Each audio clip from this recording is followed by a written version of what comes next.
talking about who is Jesus in Old Testament and New Testament. So, I will give you 8 verses about Jesus. So, in Revelation, number 1, in Revelation chapter 1, verse 8, Jesus is the Alpha and Omega. Siya ang una ug siya ang katapusan. Sinugdanan o ang katapusan. Number 2 is John chapter 13 verse 11 to 14. Jesus is the good shepherd. Number 3, Isaiah chapter 9 verse 6.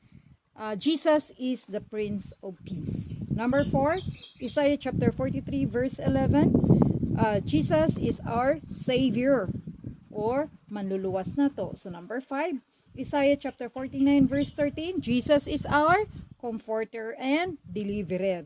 So siya ang pahingahan natin at tagapagligtas natin. So number 6, Isaiah chapter 47 verse 4.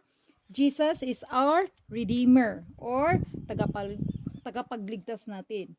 So number 7, John chapter 8 verse 12, light of the world. So si Jesus ang ating liwanag sa mundo. Number 8, Isaiah chapter 53 verse 3, man of sorrow. So si Jesus, siya ang kalungkutan.